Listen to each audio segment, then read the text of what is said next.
The day my own daughter threw me out of my house, the sky was painfully beautiful, clear blue, soft sunlight warming the porch, and a gentle wind brushing against the roses I planted 20 years ago. It should have been an ordinary morning. I should have been inside, brewing my coffee, humming to myself like I always did. Instead, I found myself standing on the front steps, staring at the door that had just been slammed in my face. By my daughter. By the child I carried for 9 months. Raised alone. Sacrificed for. Protected from every pain I could. And now she looked at me like I was the intruder. Her words still rang in my ears. Sharp enough to cut bone. Mom, you need to leave. This house is mine now. Mine. She said it with such cold certainty that for a moment I wondered if she truly believed it. I stood frozen, one hand still lifted, fingertips brushing the door as if it were a living thing rejecting me. My suitcase sat beside me on the porch. She had packed it. Shoving my clothes inside without care, stuffing my life into a single bag like I was some unwanted stranger. My knees weakened, and I sank onto the porch chair, clutching the edge of the table so I wouldn't faint. I couldn't understand. I couldn't breathe. How did we get here? How did my own daughter turn into someone capable of this? It all began 2 weeks earlier. Looking back now, I see the signs, those subtle, unsettling changes in her behavior. The way she avoided meeting my eyes. The way she made phone calls in whispered tones. The way she suddenly became possessive of the house, telling repair workers, I'll need to approve that, even though she'd never cared before. But I ignored it. Why? Because she was my daughter. Because I trusted her more than I trusted myself. Because mothers always assume the best, even when the worst is standing right in front of them. Her name is Olivia. 25 years old. Smart, beautiful. And lately, lost in a world I didn't recognize. It started small. One morning she walked into the kitchen, arms crossed, lips tight. Mom, she said sharply, who really owns this house? I laughed at first. I thought she was joking. What kind of question is that? I own it, sweetheart. I've lived here since before you were born. But she didn't laugh. Her eyes narrowed instead. That's not what I heard, she muttered. A strange chill crawled up my spine. Where did you hear something like that? She didn't answer. She just walked away. That was the first ripple. The second came a few days later, when she confronted me again, this time with anger burning under her skin. Why didn't you ever tell me about the deed? She demanded. What deed? I asked, genuinely confused. The deed that says the house belongs to someone else. I blinked, startled. Olivia, I don't know what you're talking about. She scoffed. Stop lying, Mom. I'm not stupid. Her voice cracked on that last word, and for the first time, I felt fear, not of her, but for her. Something was wrong. Someone had been whispering poison into her ear, twisting her perception, turning me into the enemy. But no matter how many times I tried to ask, she shut me out, locked her bedroom door, walked past me like I was invisible, talked to someone on the phone behind closed doors, her voice tense, clipped, urgent. Then came the breaking point. Yesterday afternoon, she walked into the living room, holding a stack of papers. Her hands were shaking, her eyes wild. Tell me the truth, she said breathlessly. Are you even the owner of this house? Or have you been lying to me my whole life? I felt my heart drop. Olivia, of course, I'm the owner. Why would you think otherwise? She threw the papers onto the coffee table. I picked them up with trembling hands and felt the world tilt. They were fake property transfer documents, crude copies, altered signatures, fabricated dates. Someone had fed her these. Someone wanted her to believe the house wasn't mine. Where did you get these? I whispered. A friend, she said coldly. Someone who cares enough to tell me the truth. I swallowed hard. Sweetheart, these aren't real. Someone is lying to you. She shook her head. No, you're lying. And then she said the words that shattered something inside me. I'm tired of being your little puppet. I'm taking what should have been mine years ago. That night, she packed my suitcase. This morning, she pushed me out the door. And now here I was, sitting on the porch with nothing but a small bag and a heart cracking open in slow motion. I stared at the roses lining the walkway. My husband had planted them before he passed. He used to say, no matter what happens, this house will always be your safe place. What a cruel irony. A few minutes passed before the door opened again. Olivia's face appeared in the gap, not with remorse, but with cold impatience. Why are you still here? She snapped. I said, leave. My voice trembled. Olivia, we need to talk. No, she said, stepping out and grabbing my suitcase. You need to go. She dragged the suitcase down the steps and dropped it onto the sidewalk like garbage. My heart clenched at the sight. Olivia, please. Mom, don't make this harder. You don't own this house anymore. And when the real owner shows up, he'll kick you out anyway. Real owner. That was the moment something inside me clicked. This wasn't Olivia's doing. This wasn't just anger or confusion. Someone put this idea in her head. Someone showed her forged documents. Someone convinced her the house wasn't mine. But who? Before I could ask, she disappeared back inside, slamming the door so hard the frame shook. I wiped my eyes and stood up slowly. My legs were weak, but my resolve wasn't. I picked up my suitcase, breathed in the scent of my roses, and whispered to myself, if she wants the truth, she'll get it. And when she finds out what really happened, it won't be me who collapses. This wasn't the end of my story. It was the beginning of the truth unraveling. I didn't go far. I couldn't. My legs felt like they were made of wet clay, shaking beneath me as I dragged my suitcase toward the sidewalk. I stopped beneath the big maple tree across the street, one that had shaded Olivia during her childhood summers, where she played with chalk and scraped her knees, learning to ride her bike. I leaned against the trunk, breathing hard as memories spilled over me like waves crashing against cliffs. How could she forget all of it so easily? How could she unlove me so suddenly? Was blood really this fragile? A neighbor, Mrs. Hawthorne, peeked out from her porch. Her eyes widened when she saw me with luggage. Everything all right, dear? She called gently. I straightened myself, forcing a smile I didn't feel. Just a misunderstanding? She frowned. Are you sure? You look pale. I nodded quickly, not trusting my voice. The last thing I wanted was gossip spreading through the neighborhood. It wasn't shame keeping me quiet. It was shock. Pure, paralyzing shock. The kind that locks your throat and freezes your thoughts. Mrs. Hawthorne eventually went back inside, but her confusion mirrored my own.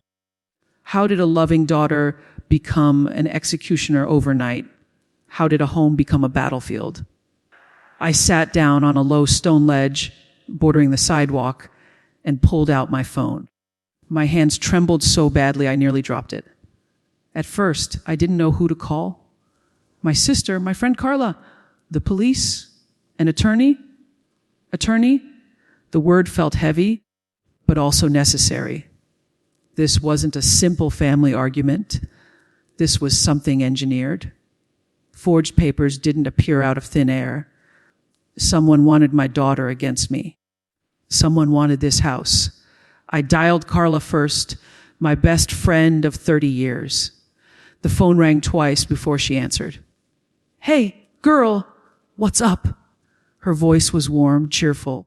That warmth shattered me. My voice cracked. "Carla," she threw me out. Silence on the other end. "Then, who threw you out?" "Olivia." I whispered, breath hitching. What? "You're Olivia? What are you talking about?" I explained everything. The fake documents, the accusations, the suitcase, the door slamming. By the time I was finished, Carla was breathing hard. "Where are you now?" she demanded. "Across the street," I said quietly. "On the sidewalk." "Oh, hell no," she said, furious. "I'm coming right now." "Dio, not move." I nodded, even though she couldn't see me. After we hung up, I hugged my suitcase to my chest. Not because it comforted me, but because it grounded me. Everything I owned, everything she forced me to take, fit inside it. The absurdity of that stung. 25 years of motherhood reduced to a carry on bag. The sun rose higher, warming my skin. But inside, I was freezing. 5 minutes later, Carla's old blue Honda screeched to a stop in front of me. She leapt out, eyes blazing. "What the hell happened?" she demanded, scanning my face. I tried to speak, but my throat tightened. Carla wrapped her arms around me before I could say a word. I buried my face in her shoulder, inhaling the familiar scent of her perfume, vanilla orchid, the one she'd worn since college. It made me feel safe. After a moment, she pulled back and cupped my face. "We're not staying out here. Come on." She grabbed my suitcase and practically shoved me into the car. I took one last look at the house, the curtains moving slightly, like Olivia was peeking out. I wasn't sure if I wanted her to be watching or not. Carla drove us to her home, muttering curses the entire way. When we arrived, she made me tea and wrapped me in a blanket. She sat across from me, eyebrows knit in anger and concern. "Okay," she said finally, "start from the beginning." So I told her again, slowly, calmly, filling in details I couldn't say before. She listened without interrupting, but the fury in her eyes burned hotter with every word. When I was done, she leaned back in her chair, exhaling sharply. "This isn't Olivia," she said. "Something's off. This doesn't sound like her at all." "I know," I murmured. "Someone manipulated her." "But who?" Carla asked. "And why target you? Why target the house?" "The house." The word lingered like smoke. Carla continued, "Look, your house is valuable. It's paid off. And it's one of the oldest properties in the neighborhood. If someone forged papers, they want the property." I swallowed hard. "But who would go that far?" Carla snapped her fingers. "That boyfriend of hers." I frowned. "Ethan." "Yes!" "The financial advisor. The one you told me seemed off. Didn't you say he asked questions about the house months ago?" My breath caught. He did. 3 months ago, during a family dinner, he'd casually asked what the house was worth, whether I ever considered downsizing, and whether Olivia would inherit it. I brushed it off as polite curiosity. But now, Carla leaned closer. "He's the common denominator. He's influencing her, feeding her ideas."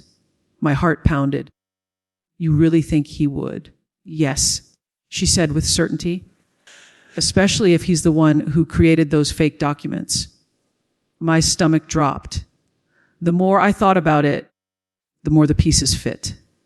The sudden interest in the house, the questions about inheritance, the way Olivia became distant after she started dating him, the forged documents, her unusual aggression, her insistence the house belonged to someone else.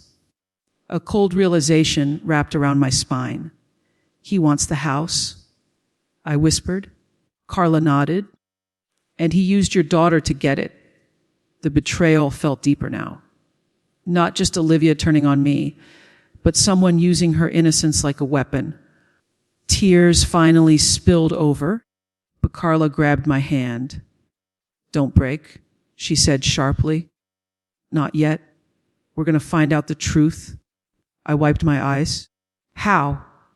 Carla's expression hardened into something fierce. "First, we call a lawyer." I nodded. "And second," she said, grabbing her phone, "we find out exactly who this Ethan really is and what he's hiding." A storm had been unleashed, not by me, not by anger, but by the truth finally waking up inside me. Whatever was coming next wasn't going to be gentle, but I wasn't going to be gentle either. Carla didn't waste a second. The moment she said we needed a lawyer, she was already scrolling through her contacts, as if she'd been preparing for this day without knowing it. Her fingers moved quickly across the screen, muttering names under her breath. "Not him. Nope. He's too expensive. She's retired. Here?" She looked up, found one. "Family law. Smart, tough, and hates manipulators." I forced a weak smile. "Sounds perfect." She patted my hand. "Don't worry. We're going to get to the bottom of this." As she dialed, I stared into my steaming cup of tea. For a moment, I watched the swirling patterns rising from the surface. A strange calm washed over me, like my mind was bracing itself for what was coming. When Carla finished the call, she grabbed her car keys. "He's available in an hour." "Get your things?"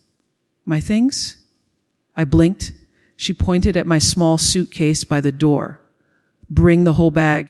If Ethan forged documents, we need everything. Real paperwork, receipts, tax records, anything proving the house is yours." A knot formed in my stomach. "Most of that is at home?" Carla paused. "And Olivia won't let you in?" I nodded. She exhaled slowly, then said, "Fine.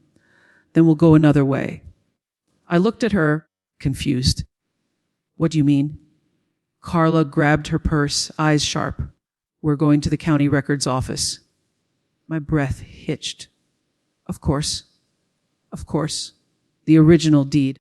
The official property registration. The physical signatures. No forged copies could replace that. Carla seemed fueled by adrenaline. Within minutes, she shoved me into the front seat of her car and sped down the road, sitting a little too close to the steering wheel, the way she always did when she was angry. As we drove, she gripped the wheel tightly. "You know what bothers me most," she snapped. How easily she believed him. How she doubted her own mother. That's not natural, unless someone's been manipulating her hard. I swallowed. "She's been different, but I thought it was just stress." Carla scoffed. "Stress doesn't turn someone into a monster. Lies do." The county building came into view, a beige structure with white columns and a flag swaying lazily in the wind. It had always looked boring, but today it felt like the gateway to the truth. Inside, the fluorescent lights buzzed softly. A middle-aged clerk with reading glasses perched on her nose greeted us with a polite but tired smile. "How can I help you?" Carla stepped forward like a bulldozer in heels. "We need property records. My friend's house." The clerk looked at me. "Name of the owner?" "Margaret Collins," I said quietly. "And address?" I recited it. The clerk typed for a moment, her fingers tapping steadily on the keyboard. I held my breath.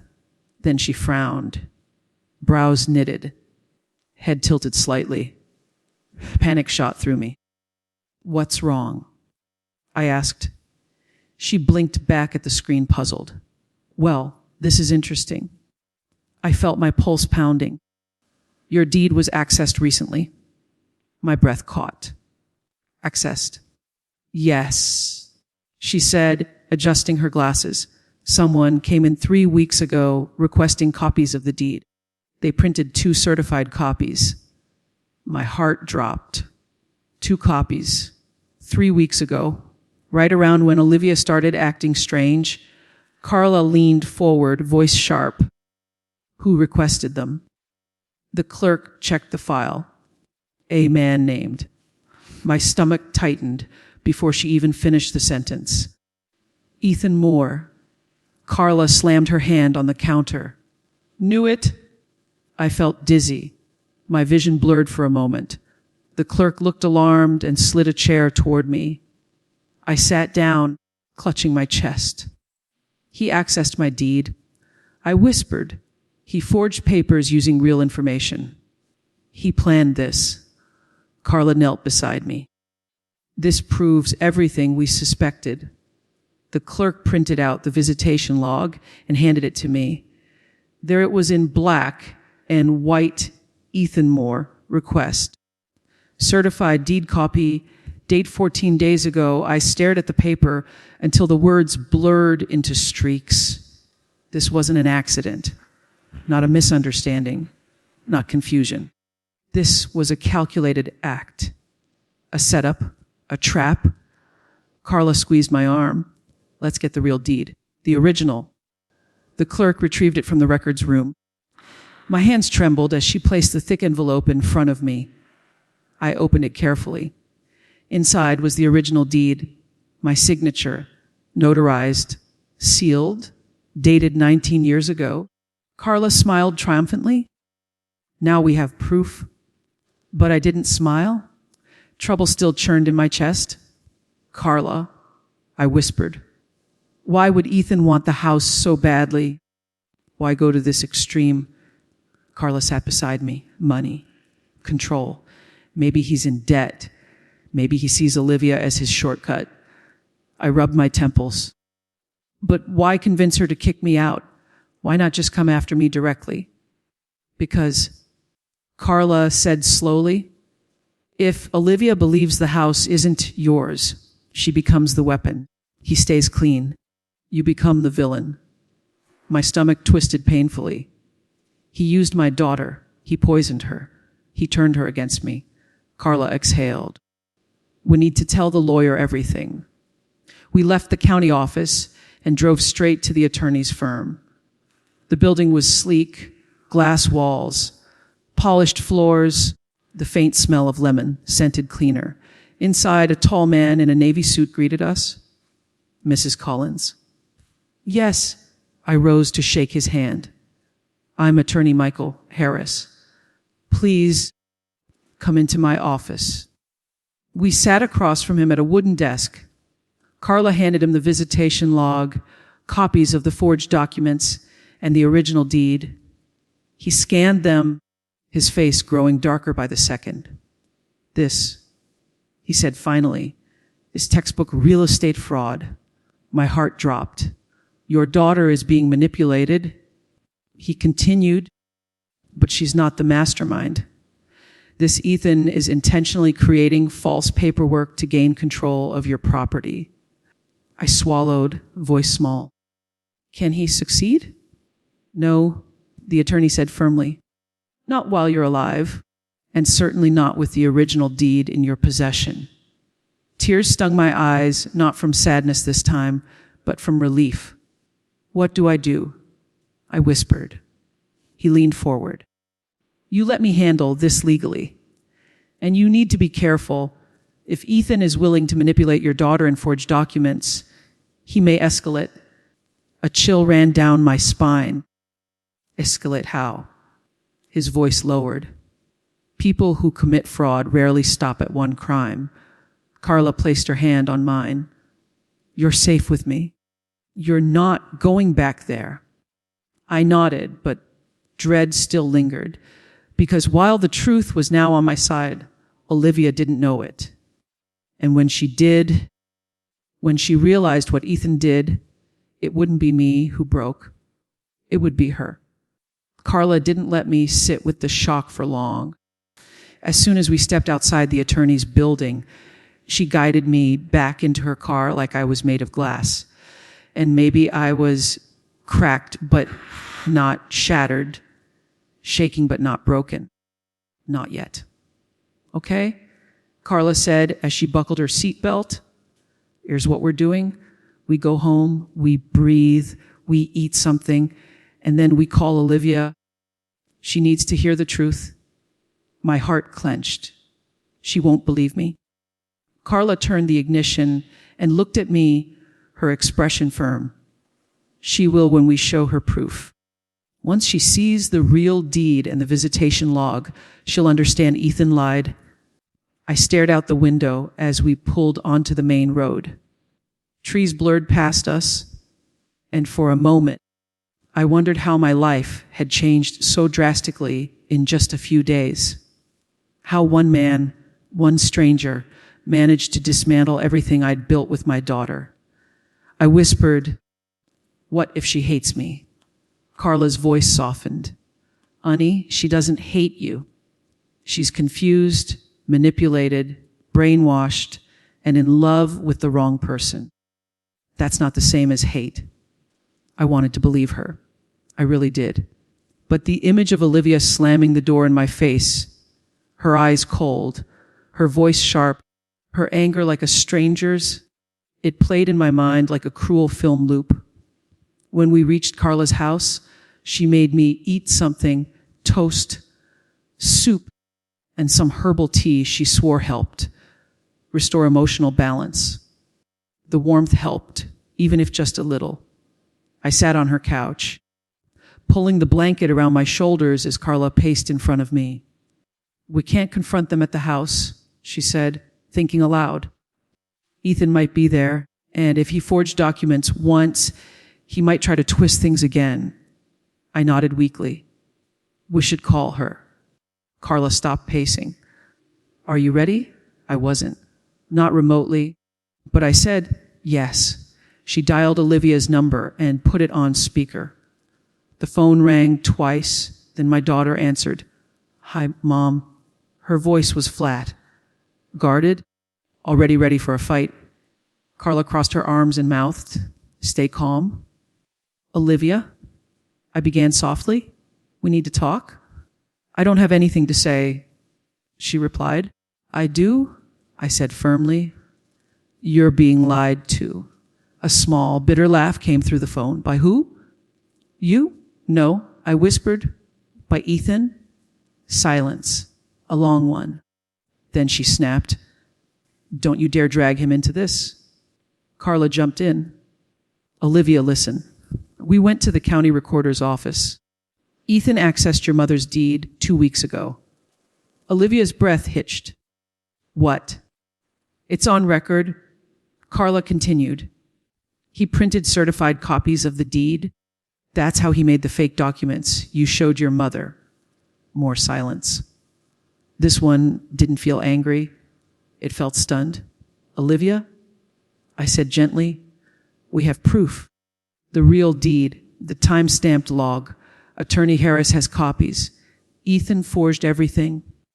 A shaky inhale came through the phone. No, he wouldn't." My heart broke a little at the disbelief in her voice. Not disbelief in me, but disbelief in him. "He loves me," she whispered. "He said he wanted to protect me." Carla's eyes widened, and she mouthed, "There it is, the lie." "Sweetheart," I said softly, "that's exactly what manipulators say. It's how they isolate you. It's how they make you doubt your family." "I don't believe you," she said quickly, but her voice trembled. "He said you were trying to control everything, that you wanted to keep me financially dependent on you." I gasped. "Is that what he told you?" "That's not true," Carla snapped. "Your mother raised you alone, paid the mortgage alone, worked double shifts to keep that house. She doesn't want your money. He wants your mother's house." Olivia was quiet. Too quiet. I pushed gently. "Olivia, sweetheart, look at the papers again. The ones he gave you. Compare the signatures. Compare the dates. Compare the notary stamps." She muttered something under her breath, too soft to hear. "What was that?" I asked. She hesitated. I noticed something weird with the notary stamp. It looked smudged, but Ethan said that's normal for old documents. Carla's jaw dropped. Smudged. Those stamps don't smudge. I heard Olivia's breathing pick up. He said he was helping.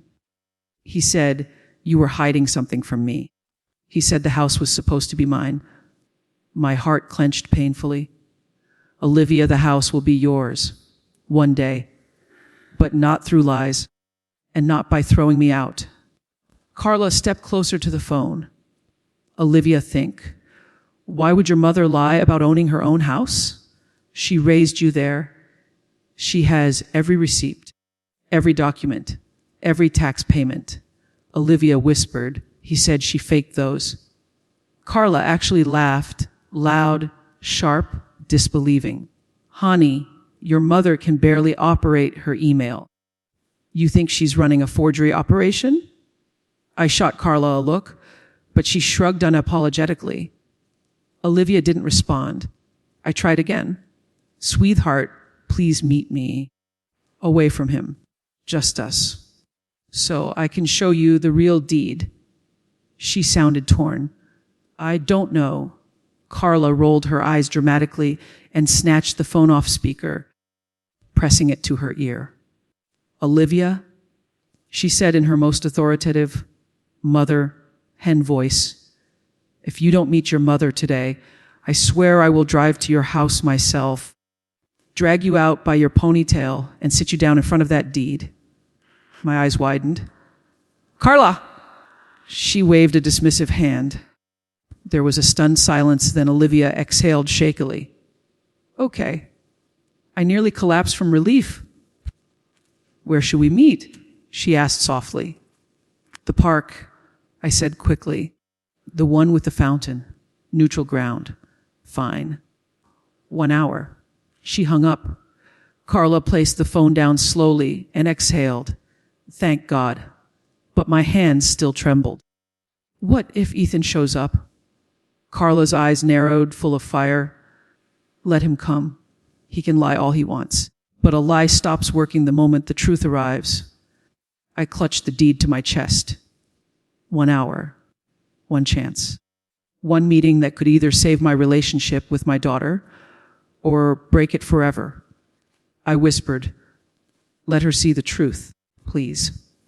Because when she learns what Ethan really did, the collapse won't be mine. It will be hers. Carla insisted on driving, not because I couldn't, but because she didn't trust me to be anywhere near stable enough to face Olivia and possibly Ethan together. And truthfully, she was right. My nerves were a tangled mess as we pulled into the parking lot of the old city park. The one with the stone fountain in the middle, where Olivia used to splash her tiny feet in summer while I laughed and begged her not to fall in. Now the same place felt like a courtroom, a battlefield, a moment of judgment I wasn't sure I was ready for. I clutched the envelope containing the original deed so tightly the edges dug into my palm. Carla stood beside me, her hand on my back, guiding me toward a bench near the fountain. You're going to be okay, she whispered. But my heart thrummed like a frantic drumbeat. What if she doesn't believe me? Carla gave me a firm look. Truth doesn't need belief. It just needs to be seen. I tried to breathe, but the air felt thick. A few minutes later, I saw her. Olivia walked toward us slowly, her arms crossed tightly, her face pale. She wasn't wearing makeup, and her hair was pulled into a messy bun.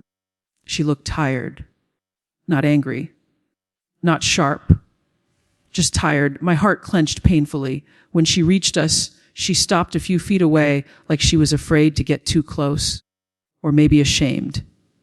She murmured. Sweetheart, I whispered. Carla stepped aside, keeping a respectful distance, while still close enough to intervene if Ethan appeared. Olivia shifted uncomfortably. Mom, before you show me anything, I want you to know I didn't want things to go that far. I swallowed. You threw me out of my home? She flinched. I know. I thought you were lying to me. Why?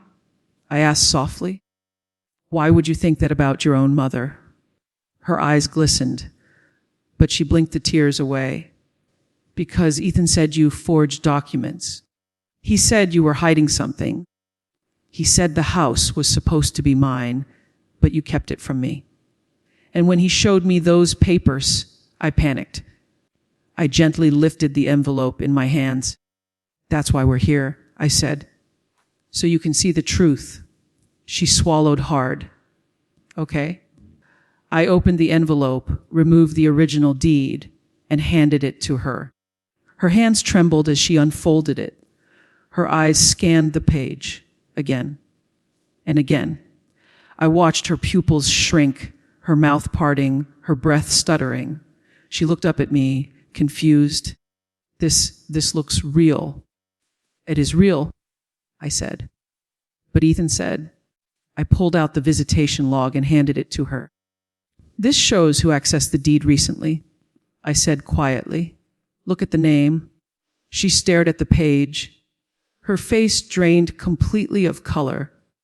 Ethan Moore, she whispered. The air seemed to freeze around us. She shook her head, blinking rapidly. This can't be right.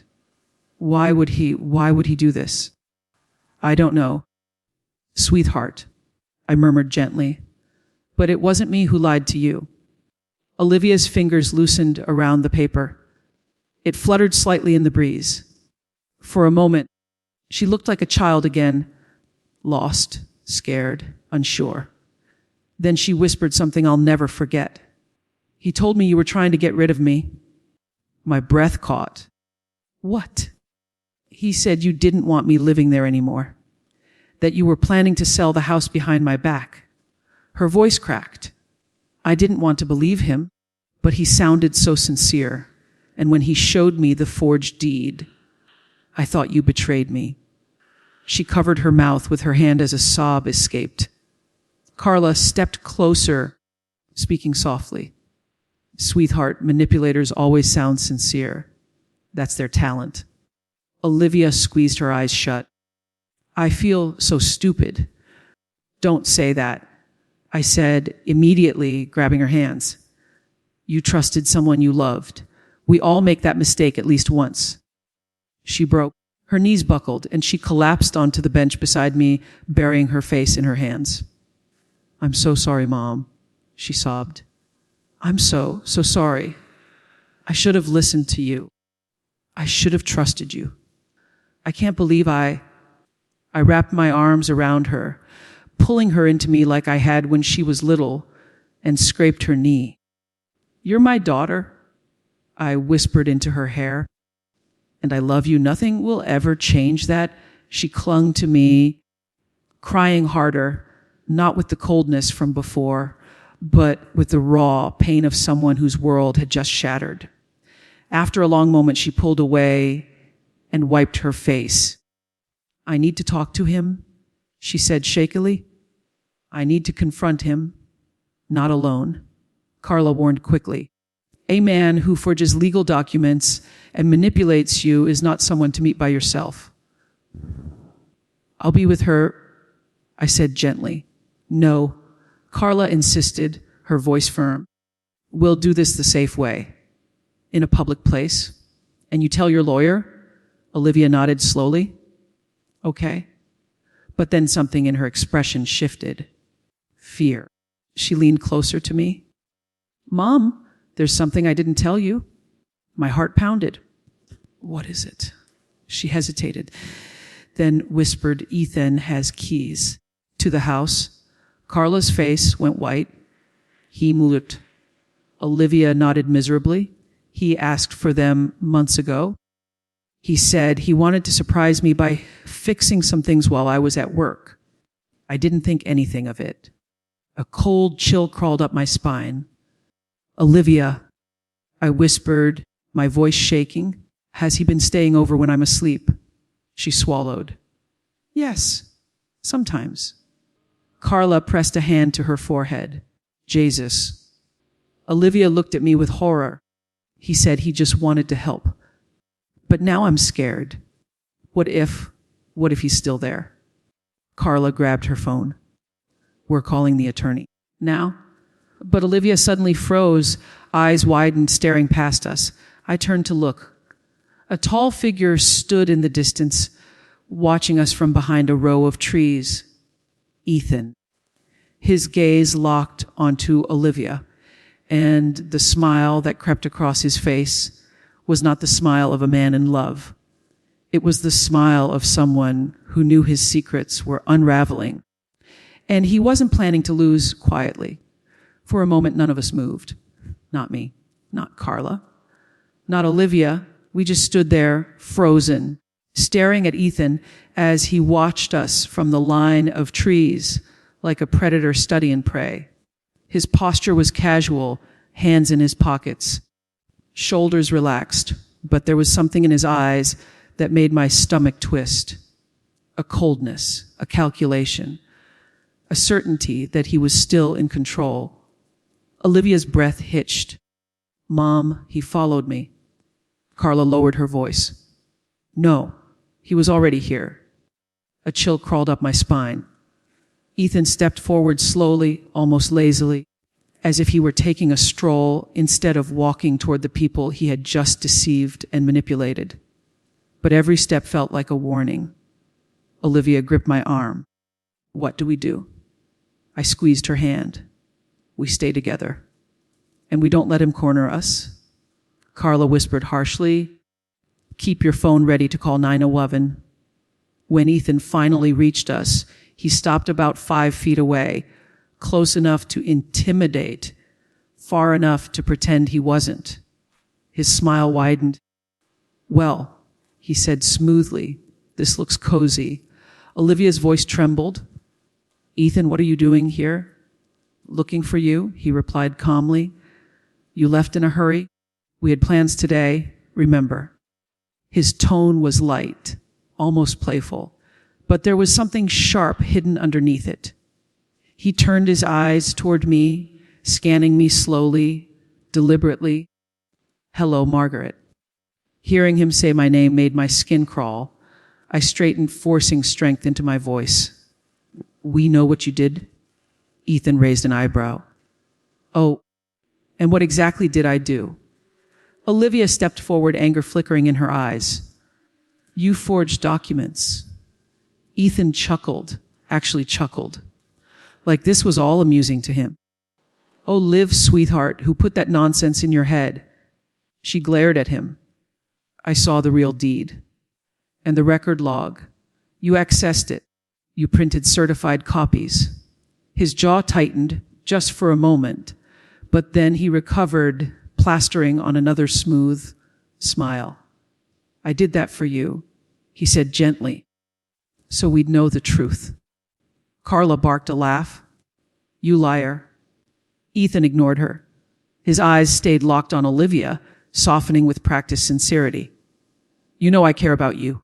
Everything I've done, everything was to protect you. Protect me from what? She snapped. He hesitated. Then his gaze slid toward me again. From her. My breath hitched. Don't you dare. She's lying to you, Liv, he said, voice low, controlled. She's not who you think she is. Olivia shook her head. No, you lied. You forged papers. You tried to turn me against my own mother. Ethan's jaw clenched. I did what I had to do. Carla stepped forward. What you had to do, to steal her house. Ethan's eyes flashed with irritation. Stay out of this? Oh, baby. Carla sneered. Not a chance. Ethan took a slow breath, attempting to regain his composure. Olivia, you're upset. I understand. But you're not thinking clearly. These women are confusing you. My mother isn't these women. Olivia spat. Something dark flickered across his face, just for a second, but enough to see who he really was. A man who didn't lose well. A man who didn't accept being exposed. A man whose calm was just a mask. He stepped closer. I immediately put myself between him and Olivia. His smile dropped. "Move." "No," I said firmly. He leaned in, voice barely above a whisper. "You're ruining everything." I met his gaze without flinching. Good. His nostrils flared. For the first time, he looked genuinely angry, not sly, not smug, not amused. Angry. "Olivia," he said sharply, "come here. We need to talk." She shook her head. "I'm not going anywhere with you." His voice hardened. "Come, here." Carla raised her phone. "One more step and I call the police." Ethan's eyes darted to the phone, then back to Olivia. He took one slow step back. "You can't trust her," he said. "You never could. Think about how she's controlled you your whole life." Olivia snapped. "Why you controlled me?" Ethan's expression twisted anger, shock, disbelief blending together. I saw it then. The unraveling. The moment when people like him realize they've lost their grip. "You don't understand," he growled.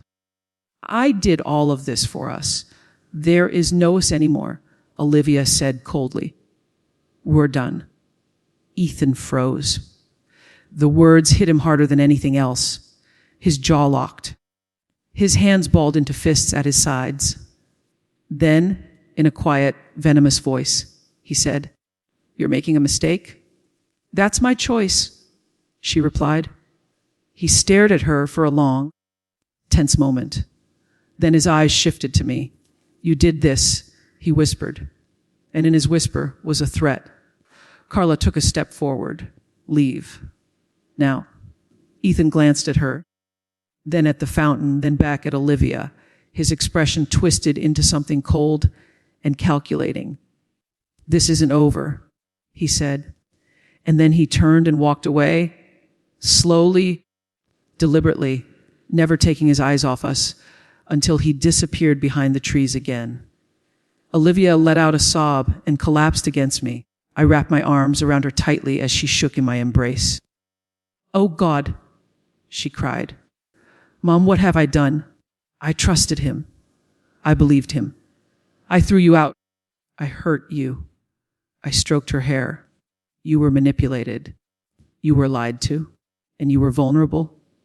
That's not your fault." Carla knelt beside us. "But now we fight back?" Olivia lifted her head, wiping tears from her cheeks. "What if he comes back? What if he goes to the house?" Carla exchanged a look with me, one that said we'd been thinking the same thing. "He has the keys," I whispered. Olivia nodded, terrified. "He said he was going to fix things today. That's why he wanted me to stay home." My blood ran cold. Carla's eyes widened. "He's going to the house right now." Olivia covered her mouth. "Oh my God. He's going to take something or do something. Mom, what if he..." I grabbed her hands. "Then we stop him." But deep down, a sinking feeling twisted in my gut. Because men who forge documents, men who manipulate women, men who lose control and get exposed, they don't walk away quietly.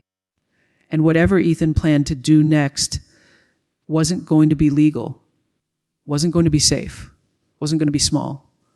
"Let's go," I whispered, my voice trembling, because my house, my home, was in danger. And the truth, this wasn't just about a forged document anymore. It was about stopping a desperate man before he did something unforgivable. Carla gripped the steering wheel so tightly her knuckles turned white as we sped out of the park. In the back seat, leaning forward between us, her breath uneven, eyes wide and glued to the road ahead. "Call your lawyer," Carla said, not taking her eyes off the street. "I'll do it," Olivia said shakily, fumbling with her phone. "I'll tell him what happened." "Tell him everything," Carla replied. "The forged documents, the keys, the confrontation at the park. If that man steps one foot inside that house now, It's breaking and entering. Olivia swallowed hard and dialed. I listened as she recounted everything to Attorney Harris, her voice trembling at first, then growing stronger as she spoke. Saying the truth out loud seemed to give her power back piece by piece. When she hung up, she wiped her eyes. He said to stay away from the house until he can contact the police. But what if Ethan's already there? We'll drive by first, Carla said. We're not going in. We're just going to see. My chest felt tight. I'd never imagined a day where I'd be afraid of going to my own home. But as we turned onto my street, fear wrapped itself around my ribs like a cold hand. The house came into view, and my heart dropped. Ethan's car was parked in the driveway. Carla swore under her breath. Hayes inside. Olivia covered her mouth. Oh, God, stay calm, I whispered, though I barely believed my own words. Carla parked a few houses down where we could see the house clearly but not be obvious. We sat in silence, watching, waiting. A few moments later, the front door opened. Ethan stepped out, carrying a box, a cardboard box from my attic. My vision narrowed. What is he taking? Another box appeared. Then another. He moved quickly, like someone on a deadline, someone desperate to remove whatever he needed before being caught. Olivia's voice shook. Those are from the attic. Mom, what's up there? Old documents, I whispered. Tax records, mortgage statements, insurance papers, your father's things, our marriage license, everything. Carla's jaw clenched. He's destroying evidence, or collecting it so he can twist it. Olivia grabbed my arm. We have to do something. Carla grabbed her phone. I'm calling 911.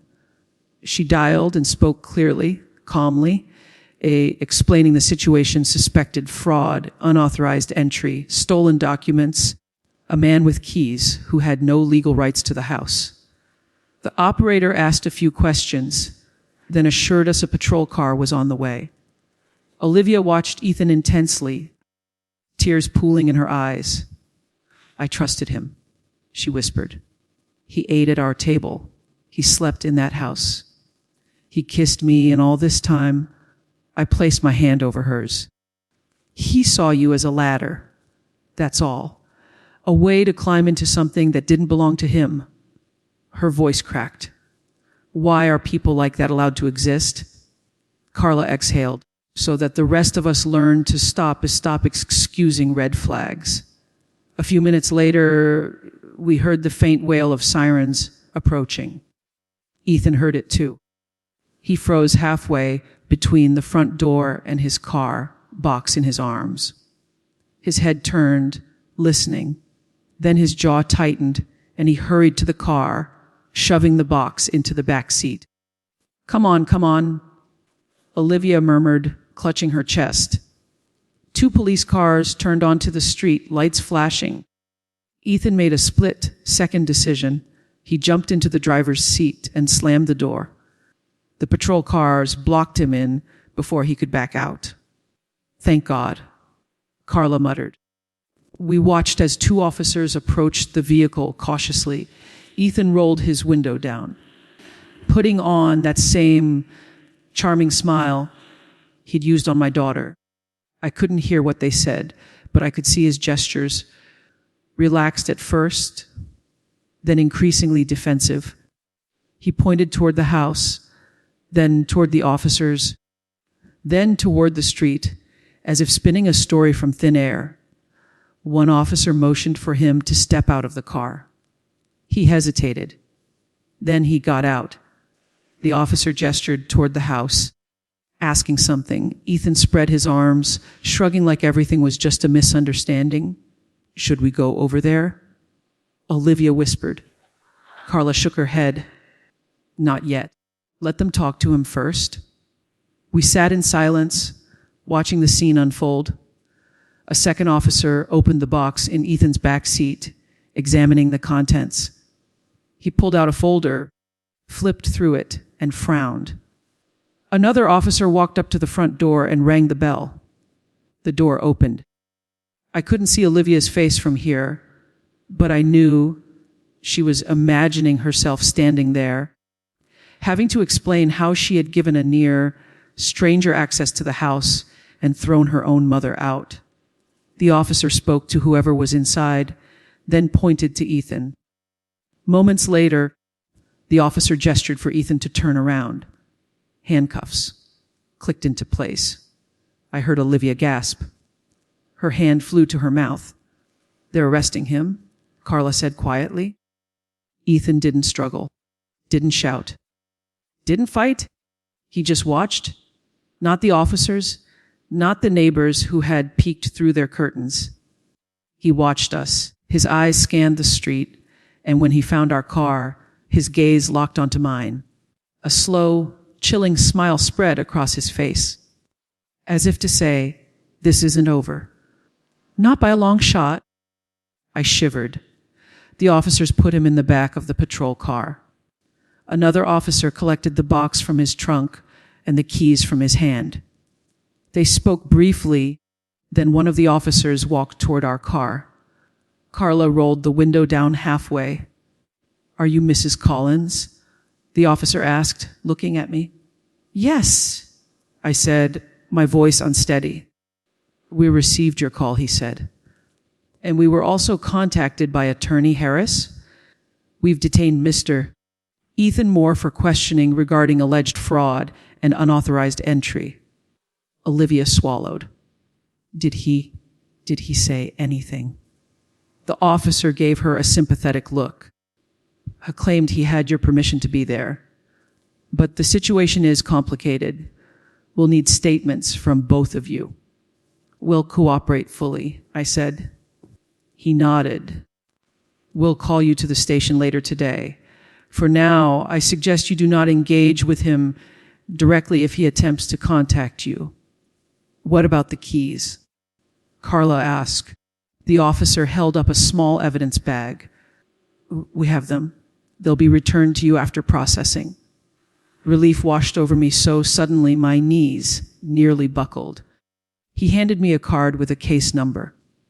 "If he tries to contact or approach you, call this number immediately." "We will," Carla said. As the officer walked back to the patrol car, I saw Ethan glance at us one last time through the window. His expression wasn't panicked. It wasn't broken. It was calculating. As they drove away, Olivia exhaled shakily. "I can't believe this is happening." Carla placed a hand on her shoulder. "Believe it. And remember it. This is what saving yourself looks like." We drove closer to the house and parked in the driveway. For a long moment, none of us got out. Finally, I opened my door. The house stood towering and quiet, but it didn't feel like a battlefield anymore. It felt like a survivor. My survivor. We walked up to the porch together, me, Olivia, and Carla. When I reached the front door, my hand stopped halfway to the knob. This was the same door that had shut in my face, the same door my daughter had closed on me, the same door Ethan had walked through with stolen keys. "Mom?" Olivia said softly. I turned to look at her. Her eyes were full of tears. "Can you ever forgive me?" My throat tightened. "You're my daughter," I whispered. "There was never a world where I wouldn't forgive you." She broke into sobs and threw her arms around me. I held her tightly, feeling something inside me settle. Not perfectly, not completely, but enough. Carla cleared her throat. "All right, ladies, hug later. Change the locks first." I laughed through my tears. She was right. We stepped into the house together. And for the first time in days, I felt like I was coming home. The moment we crossed the threshold, the air felt wrong. It was my house. Yes, the same soft cream walls, the same photos lining the hallway, the same faint smell of vanilla candles. But something had shifted, as if Ethan's presence had left a film over everything, a residue of intrusion. Carla stepped in first, sharp eyes scanning the entryway. "Stay here a sec," she said. "Let me check." I wanted to argue, to remind her this was my home, but I didn't have the energy. I watched as she moved through the living room, peeking into the hallway, then the kitchen. "All clear," she called. Olivia and I stepped in together. The house looked mostly the same on the surface, but looked closer, and you could see the disturbance. A drawer slightly open, a cabinet door not fully closed, a stack of mail crooked instead of neatly aligned. Tiny things, subtle things, but I knew this house like I knew my own heartbeat. Someone had been here with intent. "Let's check the study," I said quietly. We moved down the hall, my heart pounding harder with each step. The door to the study was open, the lights off. Carla flicked the switch. The room looked like a storm had passed through it. Desk drawers half open, papers scattered, file folders pulled from the cabinet and left on the floor. The small fireproof box I kept beneath the desk was open, keys still in the lock. Olivia stared in horror. "Oh my God." I walked slowly to the desk, my legs weak. I knelt beside the box and shuffled through its contents. Birth certificates, insurance policies, the original mortgage, my husband's death certificate, all still there. Carla picked up a few loose papers from the floor. Looks like he was searching for specific things, not just grabbing whatever. He was looking for anything that could prove he had a claim. I muttered. Or anything he could twist into one. Olivia swallowed hard. Did he take something? I stood up, mentally scanning what should be there. "The old refinance paperwork," I said, "and the appraisal report. They're missing." Carla frowned. "Why would he want those?" "Leverage," I said quietly. "He wants to know exactly what the house is worth. And he wants proof that, on paper, I'm the only one attached to it for now." Olivia was pale. "For now?" I hesitated. This was the part I hadn't told her, not because I wanted to hide it, but because I wanted it to be a surprise one day, a gift, something I would reveal when she was ready, but life had forced that moment sooner. "Mom," she whispered. "What does that mean?" I met her eyes. "We'll talk about it." "Not here. Not like this. Let's get the locks changed first." Carla nodded. "I'll call my guy. He owes me a favor." Within an hour, a locksmith arrived, kind-faced man with tired eyes who worked quickly and quietly. He replaced the locks on the front and back doors, rekeyed the deadbolts, and even adjusted the security latch on the side entrance. When he handed me the new keys, I felt something shift inside me. Control. I wasn't locked out anymore. I wasn't at someone else's mercy. This was my house again. As the locksmith left, Carla stretched and winced. "My back is killing me. I'm too old for all this drama." I gave her a grateful smile. "You've done more for me in 2 days than I can repay in a lifetime." "You can repay me by living," she replied simply. "Properly. With boundaries this time." Olivia sat on the sofa, her elbows on her knees, hands gripping her hair. She looked shattered. "I can't believe I let him in here," she whispered. "I let him sleep here, eat here. I let him touch our family pictures. I let him walk around like he belonged." I sat beside her. "You believed he loved you." Tears slid down her cheeks. "I threw you out for him." I swallowed hard. The memory still stung like fresh salt on a wound. But watching her now, broken, trembling, horrified by her own actions, I knew she was paying a price she'd carry for a long time. "That day on the porch," I said softly, "when you told me to leave, I won't pretend it didn't hurt. It hurt in a way I can't put into words. I know, she choked. I know. I replayed in my head, and I hate myself for it. Don't, I said firmly. She looked at me in disbelief. How can you say that? Because I know what it's like to love the wrong person and call it loyalty. I replied, I did it once too. With your father before he changed, before he got sick, before he became someone else. I excused things because I loved him. She blinked. You never told me that. Some history we hide to protect our children. I sighed. But maybe that's a mistake. Maybe if I'd told you more about my own mistakes, you would have recognized a pattern when you saw it. Her voice shook. So this is my fault and yours? No, I said gently. It's his. Silence. The kind that feels like a bandage, not a wound. My phone buzzed on the table. It was Attorney Harris. I answered quickly. Yes. Or Mrs. Collins? He said, voice calm and professional. The police have detained Mr. Moore. He'll be questioned regarding the suspected fraud and unauthorized entry. We'll also be pushing for a restraining order. Thank you, I said. I'll need you and Olivia to come to my office tomorrow.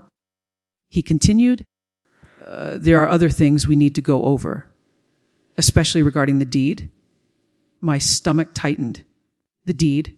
Yes, he said. I've gone through your files. There's something your daughter needs to know, something you filed years ago that changes everything. My heart skipped. Of course, the document from 12 years ago, the one I'd tucked away, intending to explain when the time was right. Maybe that time had finally come. All right, I murmured. We'll be there. When I hung up, Olivia was watching me anxiously. What did he say? That Ethan's being questioned, I said, and that we need to see him tomorrow.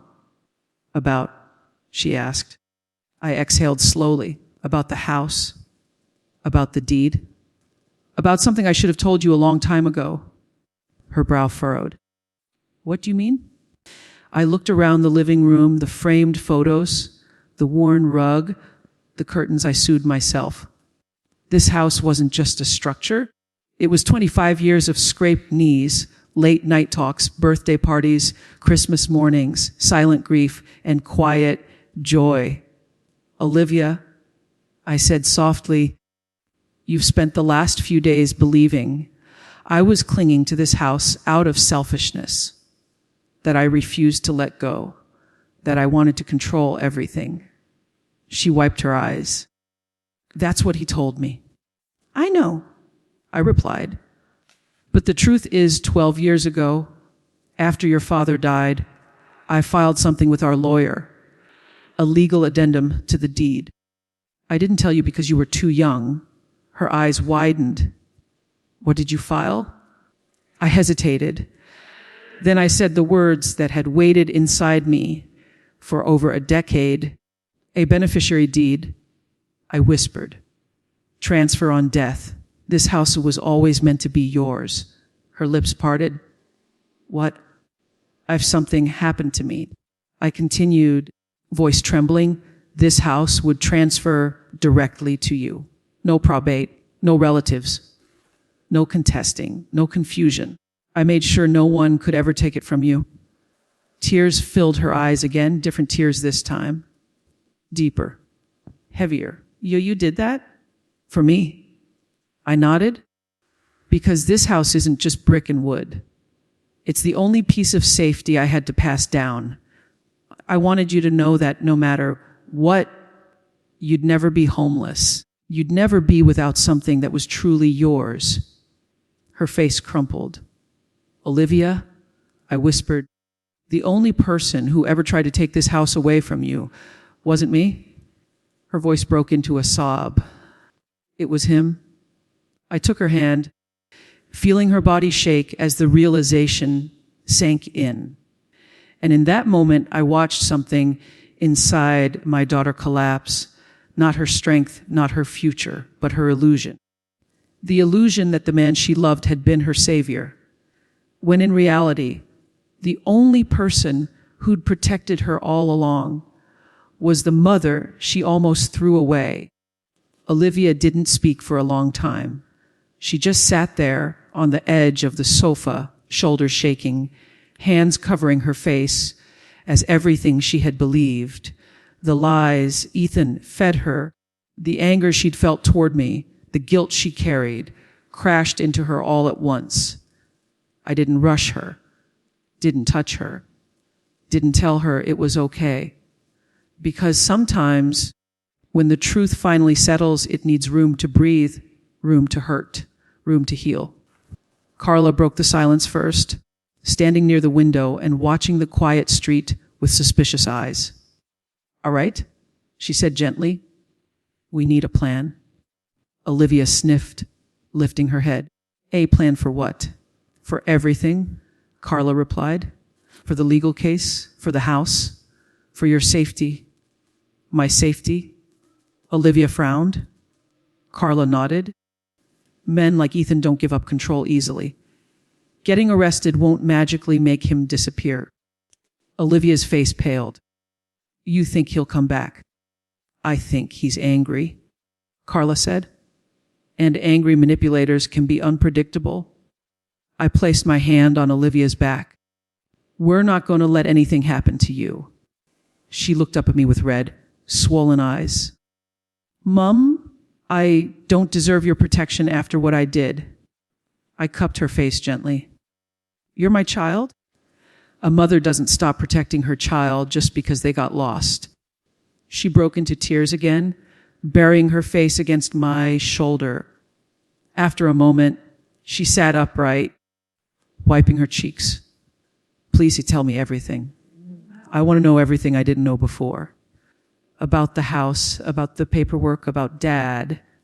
I exhaled slowly. This part wasn't easy, but it was overdue. "Your father," I began softly, "was a good man once, before the illness changed him, before the anger and bitterness took over." Olivia swallowed hard. "I remember some of it. I remember the fights. And I shielded you from most of it," I said. "I thought I was protecting you.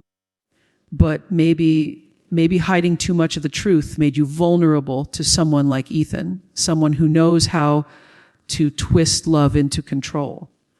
Olivia lowered her eyes. "I didn't think I could ever be manipulated." "Everyone can," Carla said from behind us. "Doesn't matter how smart, strong, or independent you are. Manipulation doesn't start with lies. It starts with love. Or the illusion of it." Olivia rubbed her hands together. "Why did he target our house, though? Why so obsessively?" Carla turned toward us. "Because real estate is power. It's collateral. It's money. And people like him know how to squeeze every drop of value out of something that isn't theirs." I nodded. "When your father died, and I paid off the mortgage early, this house became the asset he wanted most." Olivia stared at me. "You paid it off? Alone?" I smiled faintly. "Yes, it took years of double shifts, nights without sleep. I wanted it to be yours someday, something nobody could take from you." She wiped another tear, voice trembling, and I almost helped him steal it. I breathed deeply. "Olivia, listen to me. This isn't your failure. It's his crime. You were manipulated, and now you see clearly." She exhaled shakily. "I do, and I want to fix it. I want to protect you now." Carla clapped her hands together. "Great. Then step 1, we document everything Ethan touched or took. Step 2, we check for hidden cameras or tracking devices." Olivia's eyes widened. "You think he?" Carla raised an eyebrow. "Ani, you dated him?" "We can't underestimate him." We began searching the house slowly, room by room. The attic had clearly been ransacked. The boxes rearranged, some opened. My bedroom drawers had been disturbed, though nothing obvious was missing. But it was Olivia's old room that shocked us most. The closet door was open. The dresser drawers pulled out. The bed slightly shifted. Olivia whispered, "Why would he go through my room?" Carla's face hardened. "Because he wanted to know everything about you. Control everything. He was building a psychological profile." Olivia felt dizzy. "I feel sick." I wrapped an arm around her shoulders. "We'll get through this." And then Carla froze, stopped dead in her tracks, stared at the nightstand. "Don't move," she whispered. My heart slammed against my chest. "What is it?" Carla stepped closer to the nightstand drawer and slowly pulled it open. Inside was a small black device, no bigger than a key fob, a tiny red LED on its side blinking every few seconds. Olivia's breath hitched. "Is that a tracker?" Carla said. "Or a listening device?" Olivia stumbled backward, hand over her mouth. "Oh my God. Oh my God." I felt my stomach turn. "He bugged the house." Carla nodded grimly. "And probably you. Your phone, your car, your purse. We don't know how long he's been listening." Olivia looked horrified. "He knew everything. Every argument. Every conversation. That's how he always knew what to say, how to twist things." Carla grabbed the device with a tissue and slipped it into a Ziploc bag. "We'll give this to the lawyer. This changes everything." Olivia slid down the wall, shaking. "He watched me. He listened to me. He used me." I knelt beside her. "He doesn't get to control you anymore." She looked up at me with watery eyes. "Mum, what if he never loved me at all?" I took her hand gently. "Then you survived something that was never love, and that makes you stronger than you think."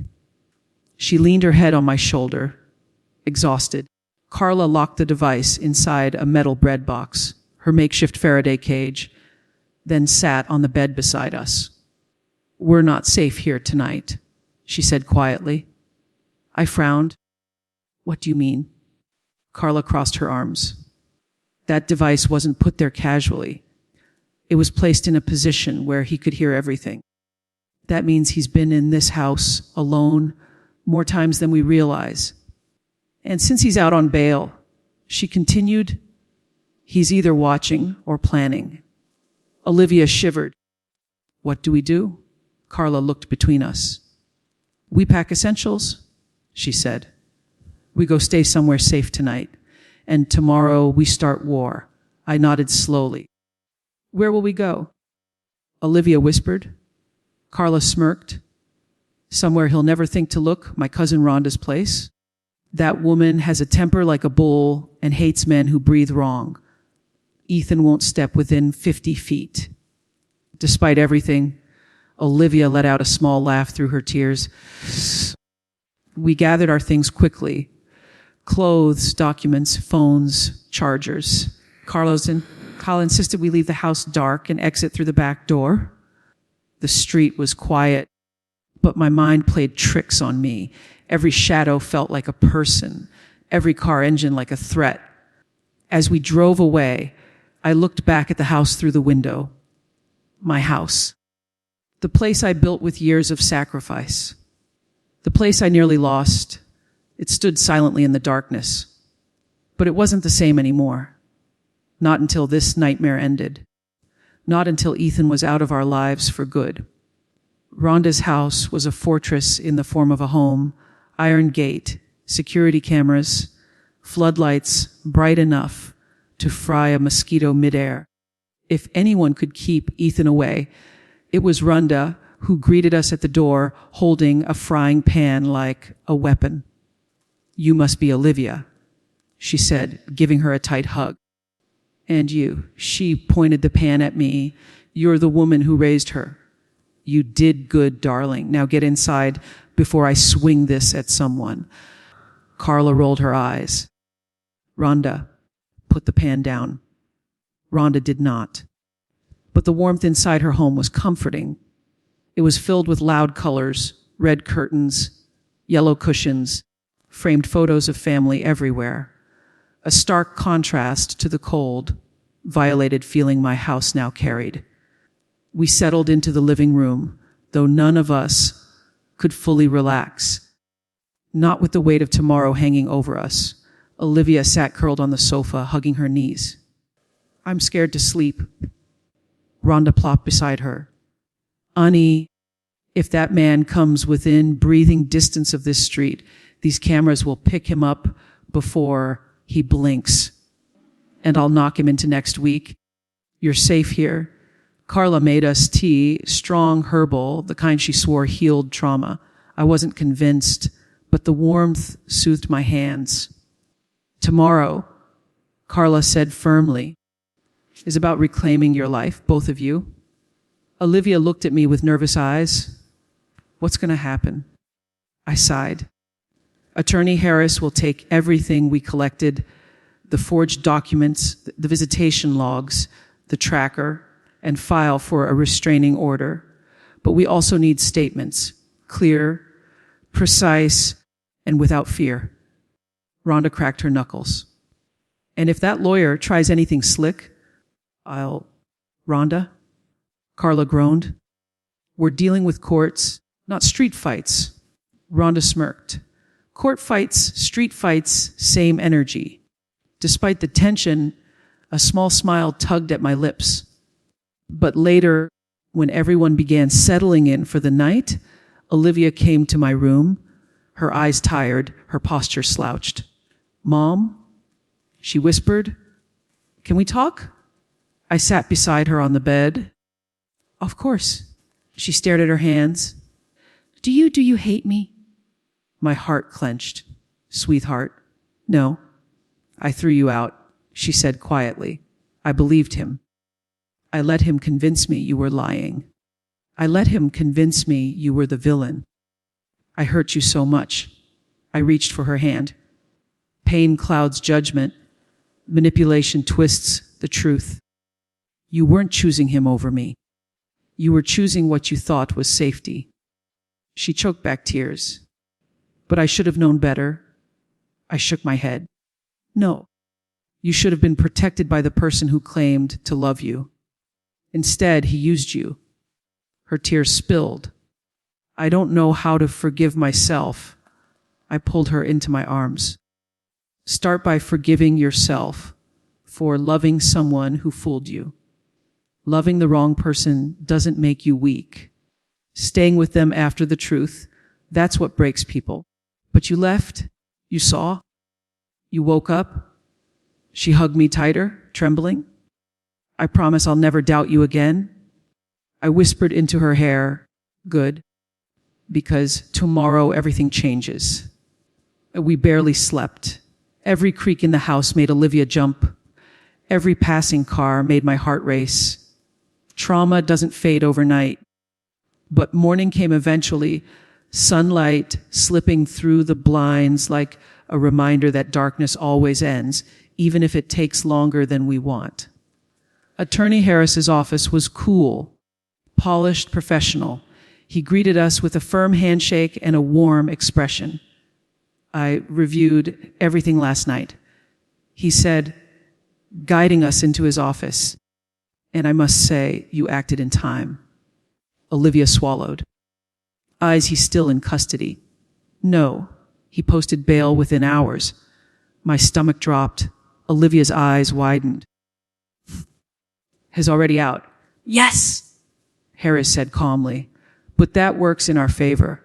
Coming after you again while on bail would be a major violation. Carla muttered, he's dumb enough to try. Harris folded his hands. Let's go through the evidence. The tracker, the forged documents, the county access logs, everything paints a clear picture of premeditated fraud. Olivia looked sick. I can't believe I didn't see it. Harris gave her an understanding nod. These individuals don't target weak people. They target strong people with soft hearts. You were manipulated, not foolish. Olivia blinked away tears. Then Harris slid a folder across the desk toward her.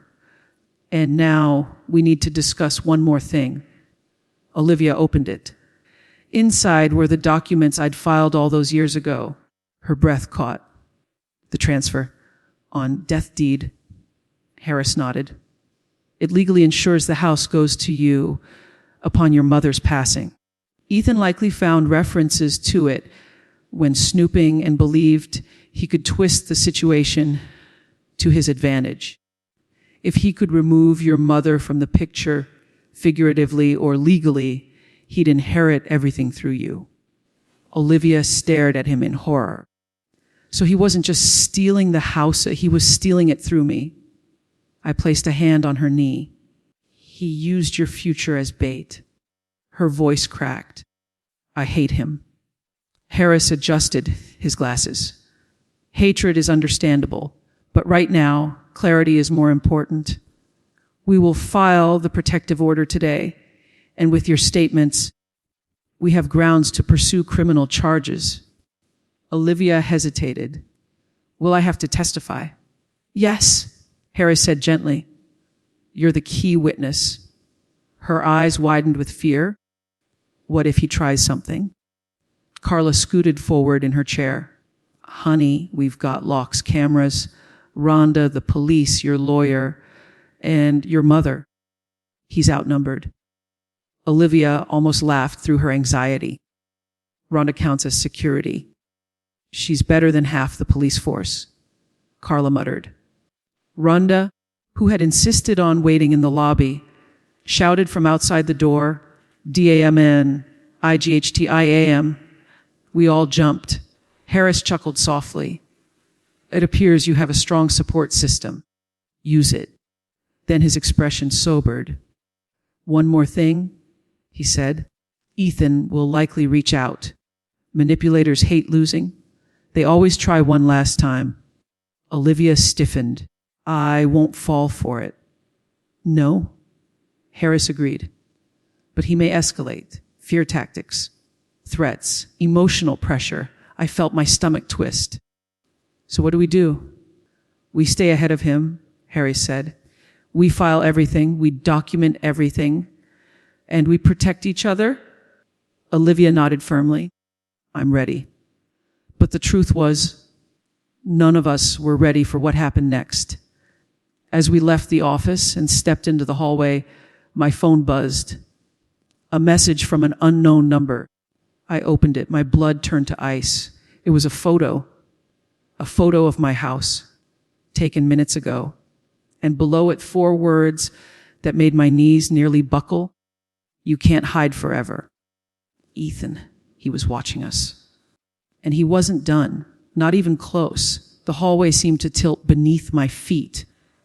I stared at the photo on my phone, my house, my porch, my front door. The timestamp in the corner was brutally fresh. Minutes ago. Ethan was out there, watching, waiting. A shadow circling the life he'd tried to steal. Olivia stepped closer. Mom, what is it? I turned the screen so she could see. Her face drained. Hey, he was just there. Carla snatched the phone. Oh, this man is begging to go to prison. Attorney Harris slipped into the hallway, his expression darkening when he saw the message. All right, he said calmly. This changes things. We need to contact the police immediately. But what if he's still there? Olivia whispered. Carla folded her arms. He won't stay. Cowards don't linger when the law is involved. Harris guided us back into his office, already making calls. Within minutes, he had an officer on speakerphone. We're sending a patrol car to check the area, the officer said. Stay where you are and do not return to the house. I hated that. Hated being told to avoid my own home again. Hated that Ethan still controlled the narrative, even from outside the law. After the call ended, Harris leaned against his desk, thinking. He's escalating. The goal now is intimidation. He wants you scared. Well, congratulations to him. Carla snapped. It's working. Olivia trembled. I don't understand. Why won't he just stop? Harris folded his hands. because he didn't just want the house, he wanted control. And now that he's lost both, he's unraveling. I murmured, "Has dangerous." Harris nodded. "Yes, but predictable in his desperation." Olivia flinched, hugging herself. "He used me to get in, used me to hurt Mom, used me to take everything we had. And now, after everything, he's blaming us for stopping him." "That's how manipulators work," Harris said gently. "Their world collapses when their lies are exposed. And Ethan's world is collapsing fast." For a moment, silence filled the room, a heavy, suffocating silence.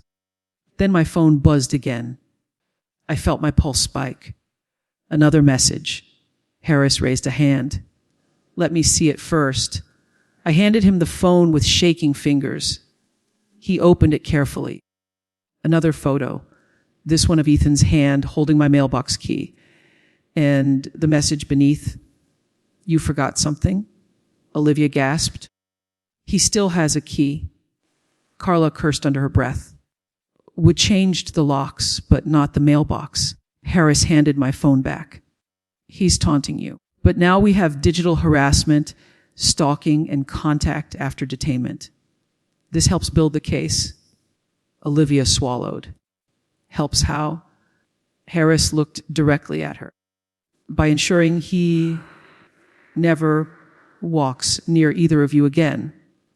The police arrived at our attorney's office within 20 minutes. They interviewed us separately, documented the messages, and made copies of every piece of evidence.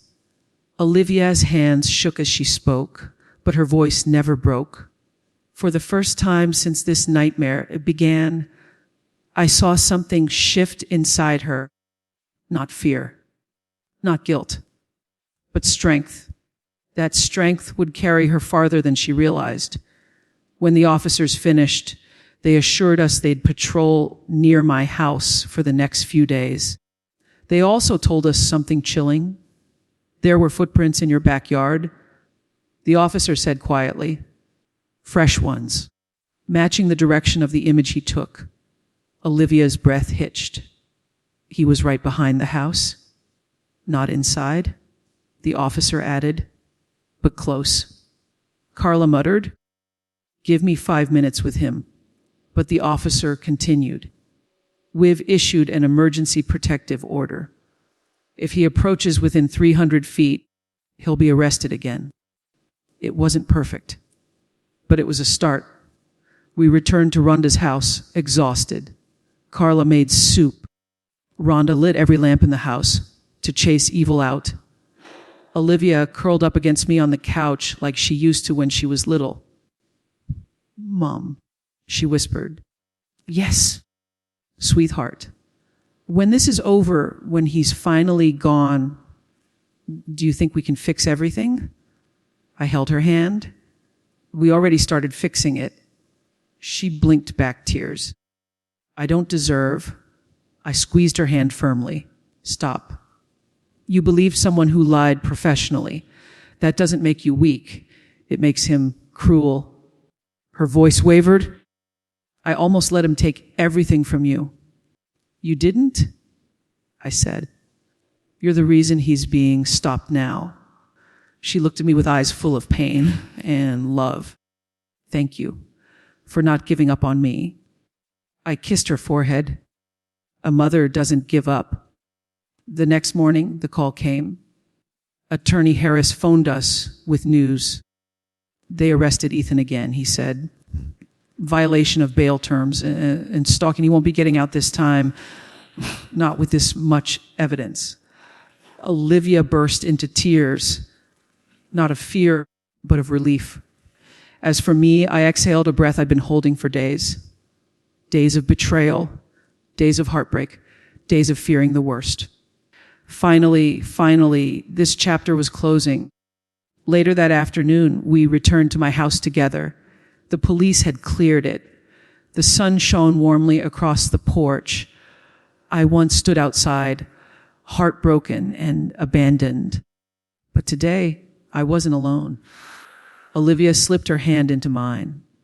"Mom," Can I come home for a while? Just until I feel like myself again. I pulled her into a hug. Baby, you never stop being home. Carla and Rhonda stood behind us, arms crossed, proud as ever. And for the first time in what felt like forever, the air around the house felt warm again. Safe again. Ours again. Olivia whispered into my shoulder, "He almost ruined us." I kissed her hair softly. "But the truth saved us," I said. "And it always will."